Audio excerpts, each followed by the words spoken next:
What if I told you a startup that has never flown a single paying passenger just declared war on the most powerful airline on Earth? Not with a slow rollout, not with a handful of regional jets, with an order book worth tens of billions of dollars and a sovereign wealth fund behind it that controls hundreds of billions of dollars in assets. The target is Dubai, a city that built its entire fortune on the sky. And the people running Emirates already understand something the rest of the world hasn't figured out yet. They might not survive this. For 40 years, one city has owned the heavens above the Gulf. Emirates rewrote the rules of long-haul flying from its base in Dubai, growing into a giant with roughly 260 wide-body aircraft and a substantial backlog of additional jets on order. Taking them on was considered corporate suicide. Airlines tried, airlines failed. The math simply favored Dubai too heavily. But the threat now rising out of Riyadh is different. It isn't another competitor chasing the same passengers. It is a calculated strike funded by a government that does not care about the rules that built Gulf aviation. And to understand why Dubai is so afraid, you first have to understand why they thought they were untouchable. Dubai's empire was never an accident. It was a near-perfect exploitation of geography. The city sits precisely at the crossroads of East and West, and the numbers behind that location are staggering. Roughly 1/3 of the entire global population lives within a 4-hour flight of Dubai. An incredible 80% lives within 8 hours. No European hub can claim that. No American hub comes close. Therefore, Dubai didn't build an airline that flies people to Dubai. It built an airline that flies people through it. London to Singapore, change planes in Dubai. Mumbai to New York, change planes in Dubai. The destination never mattered. The connection was the product. Millions of passengers funnel through Dubai International every single year just to walk from one gate to another. But being first is what truly cemented the moat. Because Dubai scaled this operation before anyone else, it grabbed the premium landing slots at foreign airports, locked in the transit rights, and built brand loyalty across continents. Emirates became the largest international carrier on the planet, and Dubai International became the busiest international airport in the world for years running. It looked permanent, it looked invincible, and then Riyadh did something nobody saw coming. In a single move, Saudi Arabia's public investment fund launched Riyadh Air with an order book that read like a declaration of intent. 39 Boeing 787 Dreamliners with options for 33 more. Then a massive follow-on order for 60 Airbus A321 Neos. All of this before the airline had carried a single fare-paying passenger. This is not how a normal startup behaves. A normal startup leases a few jets, opens a handful of routes, and grows cautiously over a decade. Riyadh Air skipped all of that. It bought a fleet designed to leapfrog 20 years of growth in one breath, and the man they put in charge made Dubai's executives sit up immediately. His name is Tony Douglas, and before this he ran Etihad, the UAE's own carrier. He knows exactly how the Gulf hub model works because he helped operate one. But here is where the tension sharpens. For decades, Saudi Arabia bled passengers. Despite a population of over 32 million and the largest economy in the Middle East, Saudi travelers had no choice but to fly to Dubai or Doha first to reach the wider world. That leakage sent fortunes flowing into Dubai's economy year after year. Riyadh Air is the tool built specifically to plug that drain. Therefore, the question stopped being whether Saudi Arabia could build an airline. It became whether Dubai could defend a business model that suddenly had a determined, deep-pocketed enemy who understood it from the inside. And then it got worse, because Saudi Arabia wasn't just building an airline, it was building the runways to bury Dubai underneath it. King Salman International Airport in Riyadh is being designed with 6 parallel runways and a planned capacity in the range of 120 million passengers by around 2030. But here is the detail that keeps Dubai's executives awake at night. Dubai International is physically trapped. The busiest international airport on Earth, handling nearly 87 million passengers in 2023, runs on just 2 runways. It is landlocked, hemmed in by the city that grew around it. It cannot expand. It cannot add concrete. It has reached the ceiling of its own success, while Riyadh prepares 6 runways out of empty desert. So in April of 2024, Dubai made a desperate, enormous bet. It approved a $34.8 billion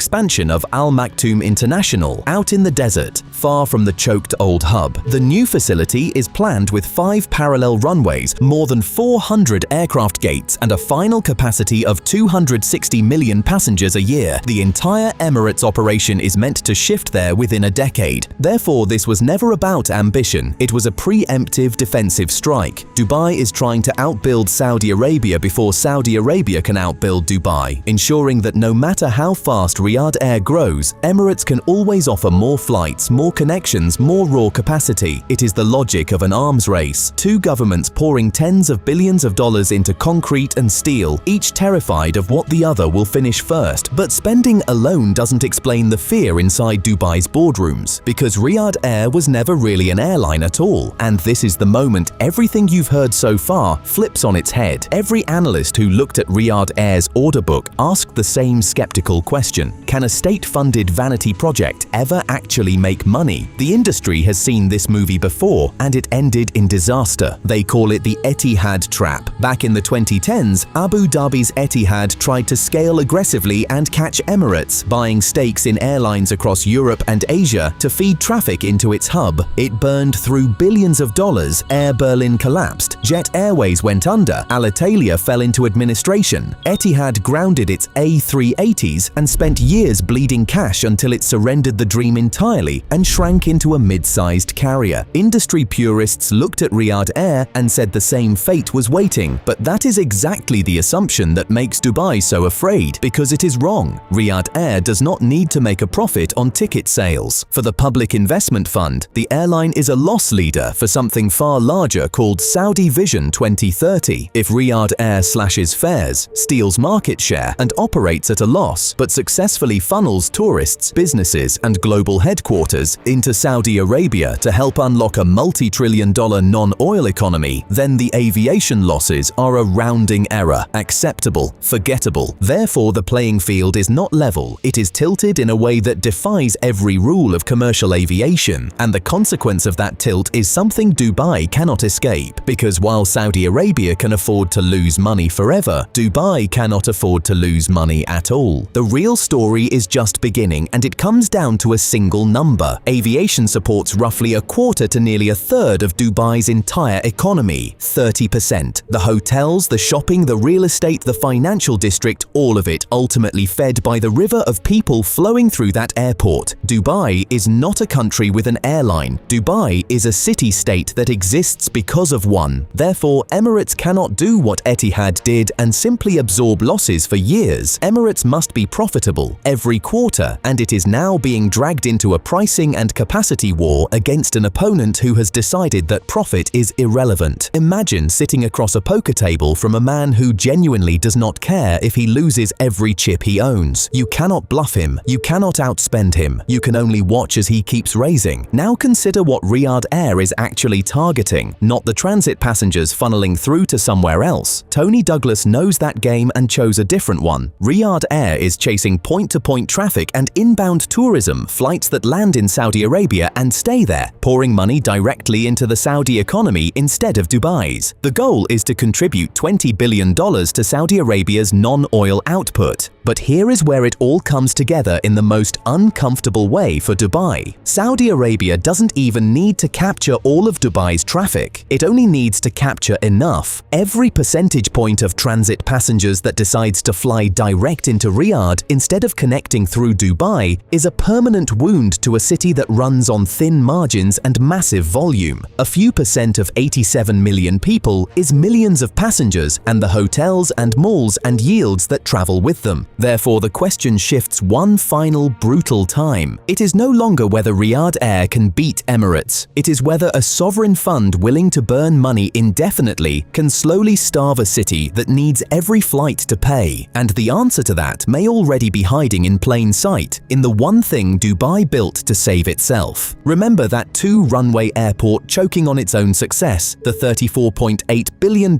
desert mega hub was supposed to be the answer, the fortress that guaranteed Dubai could always offer more than Riyadh. But look closer and the trap reveals itself. That expansion only matters if the passengers keep coming. A mega hub built for 260 million people is a catastrophe if even a fraction of that traffic decides to fly direct into Saudi Arabia Arabia instead. Therefore, Dubai has tied its survival to volume at the exact moment a rival is engineering a world where volume can be quietly diverted away. The arms race in concrete only works if the old model holds, and Riyadh Air exists specifically to break that model. This is the asymmetry that the opening of this story promised. A startup with no passengers, no profit, and no history just declared war on the most powerful airline on Earth, and it did so with a weapon Dubai cannot copy: patience, the willingness to lose for a decade to win for a century. But the most surprising detail is who blinks first. Tony Douglas built his playbook running Etihad, the very airline that fell into the trap. He watched the mistakes from the inside. Whether that experience makes Riyadh Air the carrier that finally breaks Gulf aviation, or the next name on the list of those who tried and burned, is the one thing nobody, not in Riyadh and not in Dubai, can actually predict. So who really wins this aviation Cold War? Does Emirates' 40-year head start make it untouchable, or do Saudi Arabia's unlimited billions rewrite the entire map of the sky? The concrete is being poured right now, and the first true clash is closer than anyone admits. If you want to understand the other half of this fight, watch our breakdown of how Riyadh Air plans to build a hub from nothing next.